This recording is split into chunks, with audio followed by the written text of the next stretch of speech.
Hi, I'm Moonwater Silverclaw, and I'm the founder of GoddessHasYourBack.com and the author of 9 books. In today's episode, we're going to talk about how witches find peace when blame and wanting forgiveness get in the way. Recently, one of my family members pointed out something that I did wrong, and I felt like I was just worthless. And I felt like I was always wrong and I couldn't do anything right. Can you relate to this? Have you felt insecure or like people have put you down? Or maybe after the incident, you desperately wanted forgiveness. I've been talking to my spiritual elders, and I've been looking at important writings in Wicca. I'll begin with a quote from Scott Cunningham. "We are not on this planet to ask forgiveness of our deities." This quote gives me hope and feelings of we don't have to feel like we're garbage all the time. We don't have to ask forgiveness of our deities. It's different than other spiritual paths where you're constantly on your knees because you were created flawed and you must be punished for that. In Wicca, the god and goddess are here for us. They love us and they've created us purposely the way we are. And now here are 3 insights. The first one is to be stuck in desperately wanting forgiveness prevents you from experiencing grace in this moment. Let me explain what I mean by grace in this moment. The god and goddess put divinity in you. And this is why we do rituals and meditate, is to get closer to the god and goddess so that we can connect with them and with the divinity in ourselves. The opposite of this is to stay in a place of desperation. Even desperately wanting forgiveness is still a place of desperation.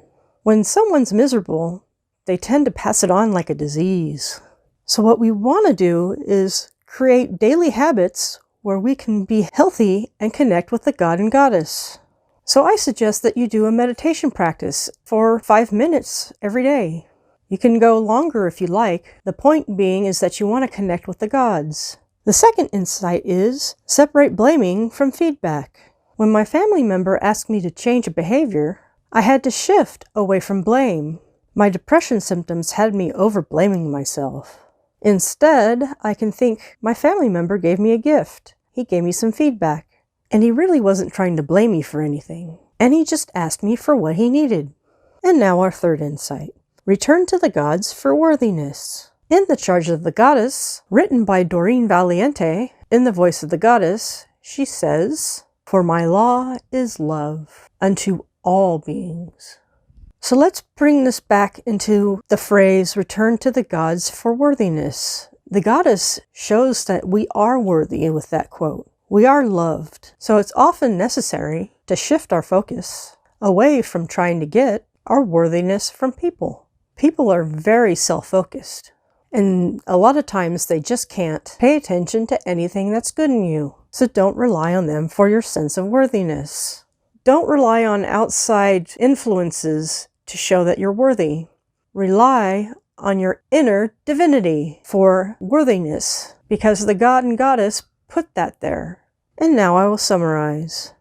The first insight was to be stuck in desperately wanting forgiveness prevents you from experiencing grace in this moment. The second insight was separate blaming from feedback. And number 3, return to the gods for worthiness. I'm Moonwater Silverclaw. To go further and deeper, you can join me at GoddessHasYourBack.com. You can also read one of my 9 books. And I have 2 courses at Udemy.com. The first one is Goddess Style Weight Loss, and the second one is Spiritual Solution for Depression Relief. I invite you to check them out today. Blessed be.